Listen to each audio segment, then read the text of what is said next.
Hey guys, Spartan117GW here, and I've got something really cool that I've been really excited about, a gun that we never thought we'd actually get. Made famous by multiple video games, special operations, film and television like John Wick and whatnot. This is the SIG Proforce MPX, OEM by VFC. Really, honestly, a beautiful, elegant, fantastic looking replica. I mean, the companies that are putting out replicas right now, and especially VFC, I've been very impressed with the builds that have been coming out stock from the factory. Now, that's not to say this gun doesn't have some imperfections or things that could be improved, or maybe even some questionable things that it comes with out of the box, but without further ado, let's get into it. So, externally wise, back to front, let's go ahead and just talk about the stock for a second. So, here's the funny thing. This is not the stock that comes with the gun. This is actually the stock that comes with the MCX. So it actually comes with the folding stock that the MCX should have, and this gun, the MCX comes with the stock that the MPX should have. So I'm not really sure what that is all about. So this is not the stock that comes with the gun. I ended up having to switch them.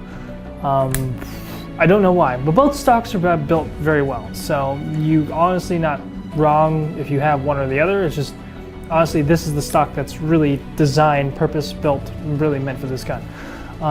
Now the vertical grip, the pistol grip right here, really comfortable, has a nice beaver tail to it. Honestly, one of the nicer OEM pistol grips that I've seen on a gun, so they actually did a really good job replicating the real one that comes with the gun. It has a much more vertical profile, which is more biomechanically efficient, and keeps your finger more in line with the trigger. Safety selector is actually, feels just fine. Wouldn't expect anything less. It's Ambi 1.2, easy to manipulate.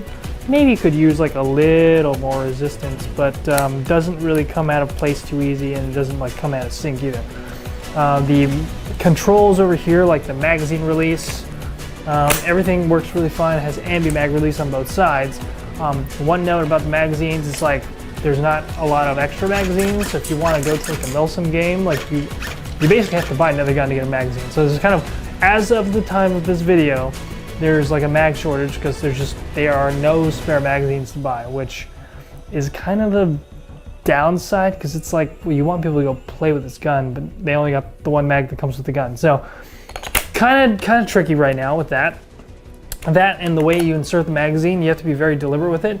You can't ride the back of the magazine, which is weird because it's a flared Magwell, so it shouldn't matter, but you actually kind of have to ride the front and firmly insert the magazine into the gun to seat it. So you can't, you can't do this. We're like just kind of trying to find your way in there. It's not. You got to firmly seat the gun from the front. And one thing too, the mag does not drop free. So you have to strip the magazine every time. So me personally, I've used the real MCX or MPX. That's what I've actually used both. But I've used the real MPX, and that kind of bothered me because I'm so used to just dropping the mag, reloading, thumb pressing the bolt, and going home, and you can't do that with this. But I mean, given in Airsoft in most situations, you're just going to top off the gun anyway, so it's not the end of the world. But that was one thing that's kind of like, well, you can't really speed reload this gun properly, at least. The Hopup unit is here. It's a little sliver, so you just got to make sure you stick the tip of your finger in there to adjust it. So if you have really fat fingers, it might be a problem, but most people will be able to get the tip of your finger there. Adjust the Hopup adjustment, adjusts fine, no problems. I didn't have any issues with it. But yeah, the bolt, Ambi bolt release also works as well, which is really cool. Moving on to the front, a couple other accessories on here. Comes with an M-LOK Rail system on here, which is really cool. I believe you can actually switch it with some of the real ones. Correct me if I'm wrong, because I was actually looking at maybe upgrading or changing the rail system to something else, maybe even getting something longer that goes over the suppressor, maybe to like about here. That might be kind of cool. I've got a shorter vertical grip on here. Haley light mount over here with a Enforce. Got a PTS Unity EOTech fast riser with a flip up dot, red dot right there. So that's kind of like what I'm working with. This is a really cool CQB build. Performance wise, just with the time that I've had with it, shooting at some targets in the backyard and taking it to the office and testing out some of the range, pretty happy with it. It's nothing like revolutionary in terms of performance and like, trigger response and whatnot, but I mean, honestly, I was happy with it.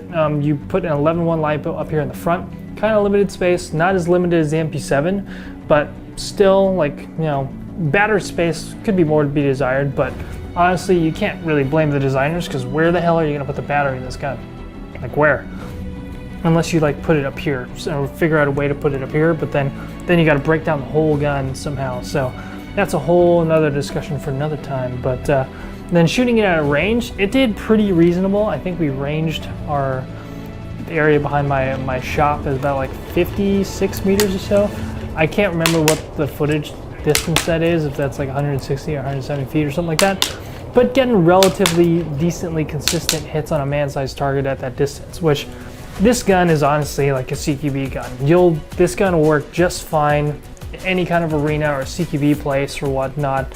I mean, this is a beautiful gun for stuff like that. This was like made for that. But you know, if you have to shoot at somewhat decent, like medium to medium-ish, longish range, you'll be fine. You're not going to be getting like 300 feet shots or 200 foot shots with this, but I mean, maybe if you lob it really far.